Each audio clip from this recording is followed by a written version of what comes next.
नमस्कार, आप देख रहे हैं हर खबर और मैं हूं आपके साथ अमित शर्मा। चंडीगढ़ में मुख्यमंत्री मनोहर लाल की अध्यक्षता में कैबिनेट की बैठक हुई है। इस बैठक के दौरान कई अहम फैसलों को लेकर चर्चा हुई। बैठक के बाद सीएम मनोहर लाल ने प्रेस कॉन्फ्रेंस करते हुए बताया है कि इस बैठक में 28 एजेंडों पर चर्चा हुई है। वहीं हरियाणा सरकार के 2022 के बजट सत्र की तारीखों पर मुहर लगी है। पत्रकारों को संबोधित करते हुए उन्होंने बताया है कि अब विधानसभा स्पीकर और गवर्नर को प्रस्ताव भेजा जाएगा।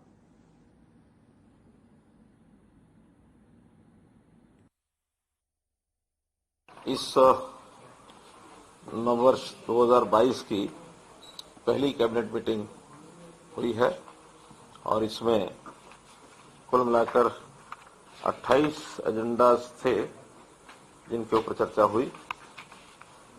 उन 28 एजेंडाज के चर्चा के साथ साथ एक बात जो महत्वपूर्ण है, जो आज हमने विचार कर ली है, फाइनल किया है, जिसको कि इस बार का जो बजट सेशन है 2 मार्च से और शुरू करने के लिए प्रस्तावित किया है।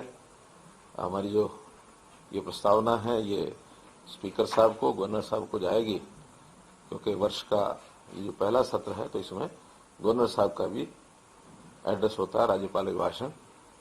2 तारीख को सबसे पहले दिन उन्हीं का अभिभाषण प्रस्तावित है। पंजाब डिस्टिलरी एक्ट है बना हुआ, नियमावली है 1932 की, उसमें कई प्रावधान होते हैं। तो एक प्रावधान आज ये किया गया है कि सभी जो डिस्टिलरीज हैं वो अपनी जो सिपरेट बनाते हैं, शराब बनाते हैं, उसमें कई बार कितनी बनी कितनी नहीं बनी और कई प्रकार की उसमें जो गड़बड़े होने की जो संभावना है उसको दूर करने के लिए उनकी जो निर्माण यानी जो सिपरेट का निर्माण है, वो जो द्रव्यमान प्रवाह जो है उस पर फ्लो मीटर लगाए जाएंगे। फ्लो मीटर लगने के बाद किस फैक्ट्री में कितना उन्होंने तरल पदार्थ वहां से पास किया है उसकी अकाउंटिंग वो एकदम सुनिश्चित हो जाएगी। अर्थात किसी प्रकार की जो चोरी की, गड़बड़ की, इलीगल शराब बेचने की जो संभावनाएं हैं वो सब समाप्त हो जाएंगी। तो ये भी एक प्रावधान इसके लिए किया है। उस पर फ्लो मीटर लगाए जाएंगे। फ्लो मीटर लगने के बाद किस फैक्ट्री में कितना उन्होंने तरल पदार्थ वहां से पास किया है उसकी अकाउंटिंग वो एकदम सुनिश्चित हो जाएगी। अर्थात किसी प्रकार की जो चोरी की, गड़बड़ की, इलीगल शराब बेचने की जो संभावनाएं हैं वो सब समाप्त हो जाएंगी। तो ये भी एक प्रावधान इसके लिए किया है। जैसा केंद्र सरकार ने बहुत से ऐसे पुराने कानून हैं जिनकी आज उपयोगिता नहीं है। वर्षों वर्ष से पुराने एक्ट बने हुए हैं लेकिन कभी भी किसी सरकार ने आकर के उनको निरस्त नहीं किया। तो ऐसा लॉ कमीशन के यानी संतुति पर हमने भी यहाँ हरियाणा में जो बहुत पुराने एक्ट थे, ऐसे एक्ट्स में से 20 एक्ट को रिपील करने का निर्णय किया है। इसका बिल ये विधानसभा में आएगा। तो 20 जो एक्ट हैं सामान्यतः भूमि से जुड़े हुए कुछ पुराने पंजाब के समय के अधिनियम हैं। पंजाब जिला बोर्ड कर सत्यापन अधिनियम 1927 का है। पंजाब कर्ज माफी अधिनियम 1934 का है। कॉपिंग फीस अधिनियम 1936 का है। Restitution of mortgage lands act 1938 का है। पंजाब जागीर अधिनियम 1941 का है। तो ऐसे बहुत से नियम हैं जो उस समय के पुराने देश की आजादी से पहले के बने हुए, आज जिनकी कोई उपयोगिता नहीं रही है। तो लॉ कमीशन की सिफारिश पर उनको समाप्त करने का ये निर्णय लिया है। एक पिछले दिनों में आदि बद्री स्थान पर, आदि बद्री तो नहीं, पंचकुला में किया था, लेकिन जो आदि बद्री स्थान के ऊपर जलाशय बनने वाला है और हिमाचल सरकार की उनके मुख्यमंत्री के साथ हमारा एक समझौता जो हुआ है उस पर हस्ताक्षर हुए हैं, उसकी पुष्टि भी आज मंत्रिमंडल ने कर दी है। फिर एक कानून बहुत समय से पेंडिंग था, उसका विधेयक भी इस बार हम लेकर के आ रहे हैं। उस भी विधानसभा की जो मंजूरी हुई है, हरियाणा गैर कानूनी धर्मांतरण रोकथाम विधेयक 2022, जिसमें इलीगल तरीके से जो धर्मांतरण करने की जितने भी सिलसिले आज तक ध्यान में आए हैं, लालच से, लोभ से, डराकर, धमकाकर, धोखे से, शादी के कारण से, नौकरी का लालच देकर, विदेश भेजने का लालच देकर, पैसा देकर, ऐसे जो धर्मांतरण होते थे उनको किसी भी सूरत में न होने दिया जाए। धर्मांतरण अगर किसी ने करना है तो विलफुली वो पहले डिक्लेयर करेगा, डिप्टी कमिश्नर को अप्लाई करेगा कि मैं अपने सूझबूझ से अपनी विचारधारा से धर्म परिवर्तन करना चाहता हूं, वो किसी भी एक धर्म को छोड़ के दूसरे में जाता है, उसका भी प्रावधान है। लेकिन बिना इस प्रकार को सूचना दिए बिना अगर शादी जबरदस्ती करता है या कहीं धर्म परिवर्तन किसी लोभ लालच में करता है, बेकार कर करता है, तो वो सारा इलीगल होगा। उसकी रोकथाम के लिए ये अधिनियम और विधानसभा में लाया जा रहा है। इसमें मुख्यमंत्री मनोहर लाल एक दिन के दौरे पर रोहतक पहुंचे, जहां उन्होंने पंडित नेकीराम शर्मा की प्रतिमा पर माल्यार्पण कर उन्हें नमन किया। साथ ही पंडित नेकीराम शर्मा राजकीय महाविद्यालय में नवनिर्मित मैथ्स लैब का उद्घाटन किया। सीएम ने राज्य स्तरीय विज्ञान प्रदर्शनी का भी अवलोकन किया। साथ ही इस प्रदर्शनी में मौजूद विद्यार्थियों से भी सीएम ने संवाद किया। सीएम ने अपने संबोधन में कहा कि जीवन के विकास में शिक्षण संस्थानों का अहम योगदान है। सीएम ने पंडित नेकीराम शर्मा महाविद्यालय की पुराने दिनों की यादें साझा की। पुराने दिनों को याद कर भावुक हुए सीएम मनोहर लाल ने कहा कि छात्र के रूप में इसी प्रांगण में खेल और एनसीसी की परेड में भाग लिया था। सीएम ने कहा कि मेरा सौभाग्य है कि जहां कभी पढ़ा था वहां मुख्य अतिथि के रूप में पहुंचा हूं।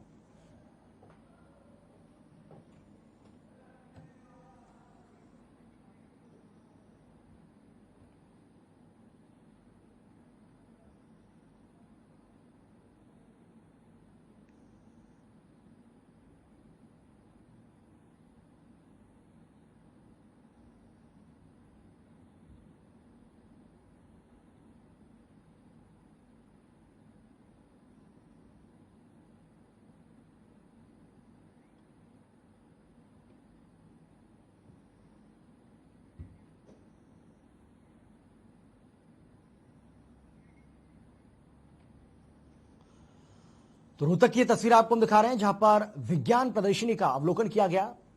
मुख्यमंत्री मनोहर लाल इस कार्यक्रम में पहुंचे, इस दौरान पहुंचे, और उसकी तस्वीरें यहां पर आपको हम दिखा भी रहे हैं। मुख्यमंत्री ने विद्यार्थियों से भी संवाद किया।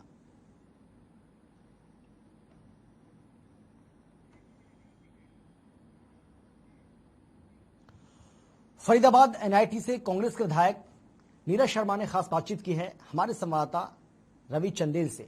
इस दौरान जहां नीरज शर्मा ने बजट सत्र में कॉलिंग अटेंशन लाने की बात की, तो वहीं दूसरी तरफ गैर कानूनी धर्मांतरण रोकथाम बिल पर भी अपनी प्रतिक्रिया दी है। 2 मार्च से हरियाणा विधानसभा का बजट सत्र शुरू होगा। बजट सत्र को लेकर क्या कुछ तैयारियां जो हैं वो की जा रही हैं, इसी विषय पर चर्चा करने के लिए हमारे साथ मौजूद हैं फरीदाबाद एनआईटी से कांग्रेस के विधायक नीरज शर्मा। सर, 2 मार्च से जो है बजट सत्र शुरू होगा, क्या कुछ तैयारियां जो है वो की जा रही हैं? नमस्कार जी, देखिए सबसे पहले तो हमने अपने क्वेश्चंस लगाए हैं कि जो हमारी पीछे मांगे थी, डिमांडें थी, कुछ पूरी हुई, कुछ नहीं हुई। जो नहीं हुई तो उनका क्या कारण रहा, कुछ हमारी एश्योरेंस कमेटी में भी पूरी हुई, कुछ मैं अपनी कॉलिंग अटेंशन भी लेके आऊँगा जो हरियाणा के ज्वलंत मुद्दे हैं, और अब की बार मैं अपना प्राइवेट मेंबर बिल भी लेके आ रहा हूँ। तो बजट सत्र को लेके तो हमारी ये सब तैयारियां हैं।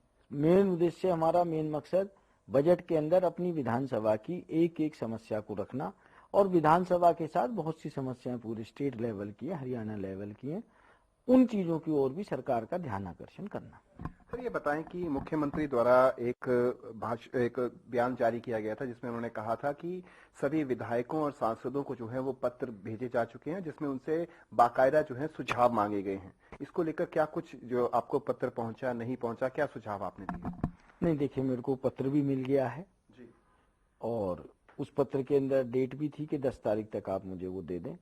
हालांकि मैंने सेमी ड्राफ्ट कर लिया है, क्योंकि पीछे ब्याह शादियों का भी सीजन था, हमारी उत्तराखंड में भी ड्यूटी है, दिल्ली भी है, यूपी भी है, चुनाव भी चल रहे हैं, ठंड बहुत थी, और मैं 10 से पहले मुख्यमंत्री जी के पास उस पत्र का जवाब भेज दूंगा। उसके अंदर उन्होंने दोनों चीजें पूछी हैं, बजट को लेके, आय बढ़ाने के भी साधन और अपने इलाके की भी डिमांड। मैंने कुछ चीजें उसके अंदर माननीय मुख्यमंत्री जी के संज्ञान में आय बढ़ाने की भी लेके आऊंगा कि आय बढ़ेगी जब ही खर्चा होगा, जब आय नहीं होगी तो खर्चा कहाँ से होगा। तो वो मैं जरूर मुख्यमंत्री जी को दूंगा, क्योंकि पीछे भी हमने 2-3 सुझाव दिए थे जो मुख्यमंत्री जी तो माने पर धरातल पे काम नहीं हुआ। सर, आज कैबिनेट की बैठक में एक अहम विषय पर चर्चा हुई और बाकायदा विधेयक जो है वो अब विधानसभा में जो है पेश किया जाएगा।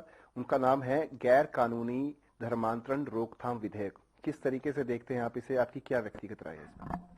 देखिए, ये बड़ा ना संवेदनशील सा मुद्दा है और मेरा ये मानना है कि व्यक्ति जिस धर्म जिस मजहब में पैदा हो उसको उसी धर्म मजहब में जाना चाहिए।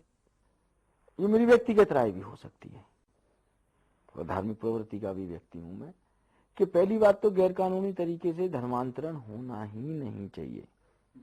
फिर भी कोई व्यक्ति करना चाहता है उसकी स्वेच्छा से होना चाहिए, उसके मन से होना चाहिए और जो व्यक्ति जहां जन्म ले उसको वहीं से मुक्ति भी मिलनी चाहिए, मेरा ऐसा मानना है।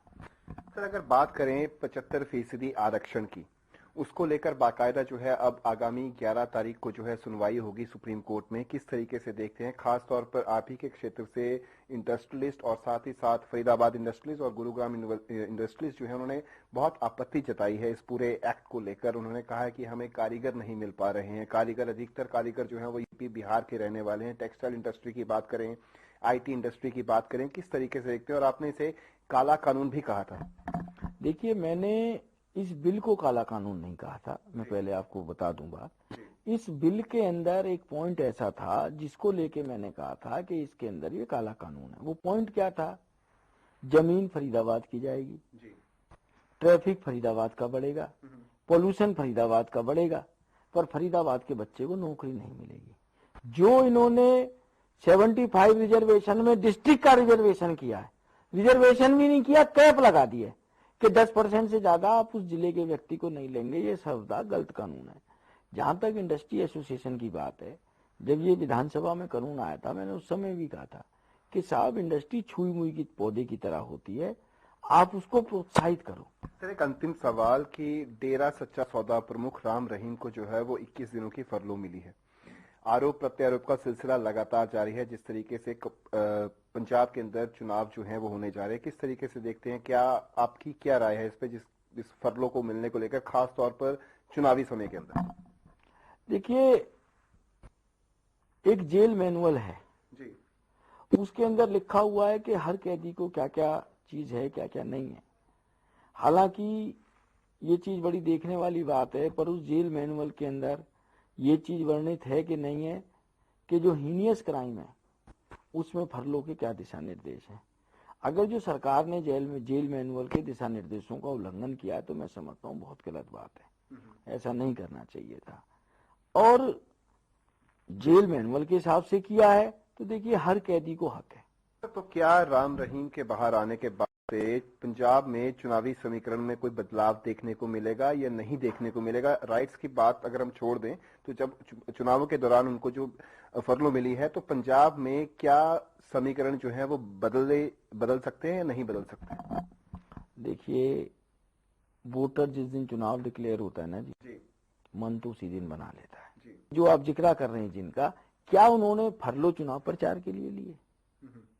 अगर जो वहां के चुनाव प्रचार करते हैं तो सबसे पहली बात है भारत के संविधान का कानून का उल्लंघन कर रहे हैं और सरकार को बिल्कुल इसको बर्दाश्त नहीं करना चाहिए। बहुत बहुत शुक्रिया। तो ये थे हमारे साथ फरीदाबाद NIT से कांग्रेस के विधायक नीरज शर्मा, जिन्होंने बजट को लेकर अपने विचार हमारे सामने रखे और साथ ही उन्होंने कहा कि जिस तरीके से जो धर्मांतरण को लेकर जो उन्होंने बातें रखी उस पर भी उन्होंने अपने विचार रखे। चंडीगढ़ से हर खबर हरियाणा के लिए रवि चंदेल के साथ कैमरामैन किशन की रिपोर्ट। 2 मार्च से हरियाणा विधानसभा का बजट सत्र शुरू होने जा रहा है। इस बजट सत्र में सरकार गैर कानूनी धर्मांतरण रोकथाम विधेयक भी लाने जा रही है। इन तमाम मुद्दों पर हमारे संवाददाता रवि चंदेल ने असंध से कांग्रेस के विधायक शमशेर सिंह गोगी से खास बातचीत की है। क्या कुछ कहा, सुनिए आप। 2 मार्च से हरियाणा विधानसभा का बजट सत्र शुरू होगा। बजट को लेकर क्या कुछ तैयारियां की गई हैं, इसी विषय पर चर्चा करने के लिए हमारे साथ मौजूद हैं असंध से कांग्रेस विधायक शमशेर सिंह गोगी। सर, बजट सत्र शुरू होने जा रहा है 2 तारीख से, क्या कुछ तैयारियां हैं? वैसे तो पहले मैं आपके सभी दर्शकों का धन्यवाद करता हूं, आपका भी। हमारी कल मीटिंग है 3 बजे, तो CLP की मीटिंग में ही वैसे तो क्या क्या मुद्दे तैयारी होगी, लेकिन कुल मिला के ये बजट सेशन बहुत हंगामेदार होगा। अब जैसे सेंटर का बजट आया तो ना किसानों के लिए कुछ है उसमें, ना गरीब आदमी के लिए कुछ है, और मजाक किया देश की जनता से, जिन जनता ने इनको सत्ता दी। और वित्त मंत्री माननीय सीतारमण जी कहती हैं कि आप पे नया टैक्स नहीं लगाया, इसी को आप अपनी मतलब सारी सहूलियत समझ लो। भाई जैसे इन्होंने अपने घर से देना है, अरे जनता ने तुम्हारे को सत्ता दी है, सेवा करो, नहीं कर सकते तो ये जनता है, थोड़े दिन में फिर भीख मांगने जाओगे, वो भीख भी नहीं मिलेगी। तो इस बजट में देखो महंगाई कितनी है, किसानों का कितना बड़ा मुद्दा है, खाद तक नहीं मिली, बदला लिया जा रहा है किसानों से आंदोलन का। इसके बाद बेरोजगारी कितना बड़ा मुद्दा है, क्या बजट में इसके लिए कुछ होगा? इस पे फिर हम जब बजट आएगा उसके बाद ही पता चलेगा कि बजट के अंदर क्या है, तो उसी पे फिर बात उठाई जाएगी। सर, अगर मुख्यमंत्री मनोहर लाल खट्टर ने एक बयान जारी किया है जिसमें उन्होंने साफ तौर पर कहा है कि सभी सांसदों और विधायकों को पत्र जारी कर उनसे सुझाव मांगे गए हैं, क्या आपके पास वो पत्र पहुंचा? क्या कुछ सुझाव जो है वो आपने मुख्यमंत्री को दिए? देखो अभी तक तो कोई पत्र आया नहीं, ना सुझाव मांगे हैं, सुझाव दे भी दो तो कोई मानता नहीं है। अगर मुख्यमंत्री जी ईमानदारी से मानना चाहते हैं सुझाव, तो जो बजट सेशन के अंदर ही ऑपोजिशन वाले जब बहस करेंगे तो बहुत सारी उसमें सुझाव देंगे, उन्हीं को मान लेना। तो ये दूसरे की बात को सुनना, जो असहमति की आवाज है, या मतलब कोई दूसरा सुझाव दे भाई ये बात ऐसे नहीं ऐसे है, उसको तो मतलब करना ये अपने इज्जत के खिलाफ समझते हैं, जो लोकतंत्र के हित में नहीं है। सर, आज कैबिनेट की बैठक थी, तो कैबिनेट की बैठक के बाद मुख्यमंत्री मनोहर लाल खट्टर ने जो है प्रेस वार्ता की। प्रेस वार्ता में उन्होंने कहा कि गैर कानूनी धर्मांतरण रोकथाम विधेयक जो है वो विधानसभा में जो है इसको पेश किया जाएगा। किस तरीके से देखते हैं, आपकी अपनी व्यक्तिगत राय क्या है इस पर? देखो धर्मांतरण पता नहीं कहां से ये पार्टी जो है ना, ये धर्म का सहारा लेके सत्ता में आ गई, ये इस देश का दुर्भाग्य है। वैसे धर्मांतरण तो तब होगा कोई धार्मिक होगा तो। धर्म क्या चीज है? धर्म तो नफरत फैलाने के लिए नहीं है, धर्म तो इंसानियत और प्यार की नींव है उसकी। और जो लोग इस प्यार और इंसानियत को नहीं मानते और नफरत के सहारे से धर्म का दुरुपयोग करके सत्ता में आए हैं, वो धर्मांतरण पे क्या कानून बनाएंगे? कौन से धर्म की बात कर रहे हैं?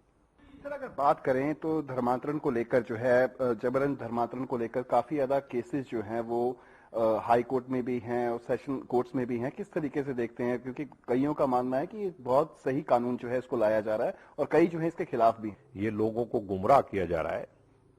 अब मैं आपके पास बैठा हूं, आपको पता मेरा धर्म क्या है? पता है? अगर मेरे अंदर इंसानियत नहीं है और धर्म की तो जो नींव है वो ही प्यार के ऊपर है, और ये लोग तो नफरत फैला रहे हैं। इनका एजेंडा है नफरत फैलाओ और इमोशनली ब्लैकमेल करके बहुगिनती के लोगों को आप अपने पक्ष में करके सत्ता थ्या लो। लेकिन ये काठ की हांडी बार बार नहीं चढ़ती, चढ़नी थी जो चढ़ गई एक बार। बहुत बहुत शुक्रिया। तो ये थे हमारे साथ असंध से कांग्रेस के विधायक शमशेर सिंह गोगी। उन्होंने साफ लफ्जों में कहा कि आगामी बजट सत्र जो है वो काफी हंगामेदार रहने वाला है, और साथ ही इन्होंने जबरन धर्मांतरण विधेयक को लेकर भी अपनी बात जो है वो रखी है। चंडीगढ़ से हर खबर हरियाणा के लिए रवि चंदेल के साथ कैमरामैन किशन की रिपोर्ट। फरीदाबाद एनआईटी से कांग्रेस के विधायक नीरज शर्मा ने खास बातचीत की है हमारे संवाददाता रवि चंदेल से, ये आपने सुना। और कई बातों को लेकर उन्होंने कहा कि जिस तरीके से सरकार काम कर रही है वो भी, हालांकि उसको लेकर भी कई तरह की बातें उनकी ओर से कही गई हैं। प्रदेश में आंगनबाड़ी कार्यकर्ताओं का जो प्रोटेस्ट है वो लगातार चल रहा है और प्रदर्शन की तस्वीरें सामने आई हैं। कैथल, रेवाड़ी, चरखी दादरी, जहां आंगनबाड़ी कार्यकर्ताओं ने मोर्चा खोला। कैथल में आंगनबाड़ी कार्यकर्ताओं ने राज्य मंत्री कमलेश ढांडा के निवास का घेराव किया।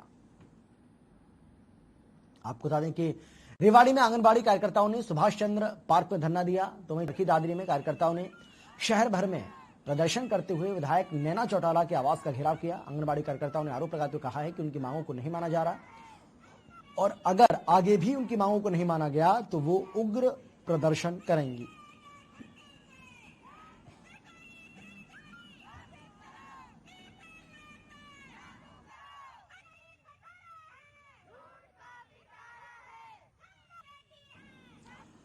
और अब खबर है जींद से, जहां कुछ गांव वालों ने थाने में ही एसएचओ को मिलकर पीटा और पिटाई के दौरान वर्दी फाड़ दी। बताया जा रहा है कि काकड़ोद गांव में किसी मामले को लेकर काफी गांव वाले थाने आए थे, जहां किसी बात को लेकर एसएचओ और गांव वालों के बीच में कहासुनी हो गई, जिसको लेकर गांव वालों ने आक्रोश उनमें भरा हुआ था और मौका देखते ही एसएचओ की पिटाई कर डाली। एसएचओ ने गांव वालों के खिलाफ मामला दर्ज करा दिया है और पुलिस इस पूरे मामले की जांच में जुट गई है।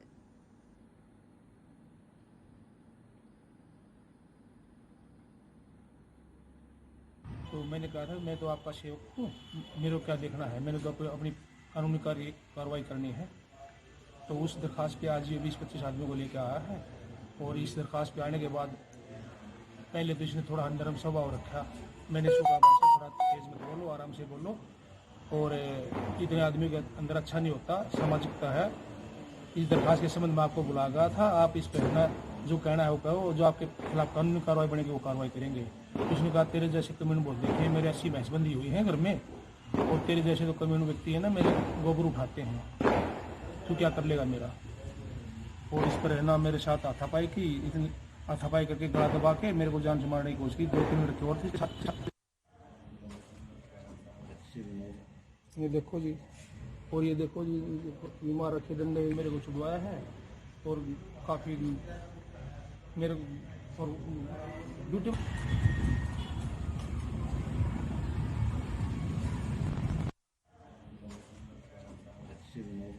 ये देखो जी, और ये देखो जी, बीमार रखे डंडे मेरे को छुड़वाया है और काफ़ी मेरे और ड्यूटी।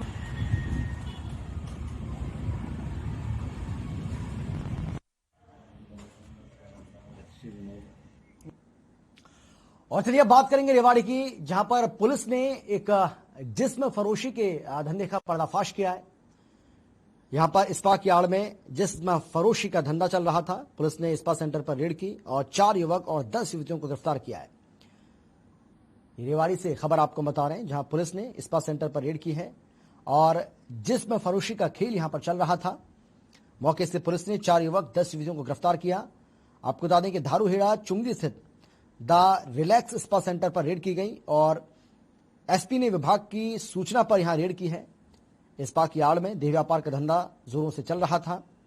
वहीं जगनगीर चौकी में डीएसपी की मौजूदगी में अब इस पूरे मामले की जांच की जा रही है। सपा के आड़ में गलत काम करवाया जा रहा है, जिसपे हमने आज पब्लिक के आदमियों से वहां पर रेड की।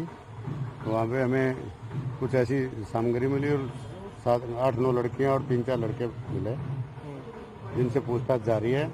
अभी अभियोग अंकित करके उसमें कार्रवाई करेंगे। जिसमें शामिल जो लोग होगा उस सभी के खिलाफ कार्रवाई करें। कोरोना काल में फर्जी रिपोर्ट तैयार करने की खबरें लगातार सामने आ रही हैं और इसी सूचना पर सीएम फ्लैंग ने गुरुग्राम में रेड की है। सीएम फ्लैंग को यह बड़ी कामयाबी मिली, जिसमें आपको बता दें कि गुरुग्राम में सीएम फ्लैंग और स्वास्थ्य विभाग की टीम ने एक्शन दिखाते हुए एसआर लैब में छापेमारी की है। सीएम फ्लाइंग और स्वास्थ्य विभाग की टीम को यह सूचना मिली थी कि इस लैब में फर्जी कोरोना रिपोर्ट बनाई जा रही है और इसी के चलते पहले सीएम फ्लाइंग और स्वास्थ्य विभाग की टीम ने अपने ही व्यक्ति को भेजकर कोरोना की पॉजिटिव रिपोर्ट की बात की, तो यहां मौजूद मैनेजर बड़े ही आराम से मान गया और पैसे ट्रांसफर करने के लिए कहा। पैसे ट्रांसफर करने के तुरंत बाद सीएम फ्लाइंग और स्वास्थ्य विभाग की टीम ने धावा बोल दिया, छापेमारी शुरू कर दी। हालांकि फिलहाल सीएम फ्लाइंग और स्वास्थ्य विभाग की टीम ने यहां मौके से 2 लोगों को गिरफ्तार किया है और बताया जा रहा है कि जो लोग गिरफ्तार हुए वो लैब का मालिक है, नहीं लैब का मालिक फरार चल रहा है, जबकि सीएम फ्लाइंग और स्वास्थ्य विभाग की टीम अब इस पूरे मामले की जांच में जुट गई है। ये डीएलएफ फेज 4 की लोकेशन है और फेज 3 की लोकेशन है। पिछले काफी दिनों से हमें ये सूचना मिल रही थी कि एक ये रैकेट चल रहा है गलत आरटीपीसीआर रिपोर्ट देने का। तो सीएम फ्लाइंग स्क्वाड और हमारी एक ज्वाइंट रेड है, सीएम फ्लाइंग स्क्वाड के पास भी ये सूचना थी काफी टाइम से।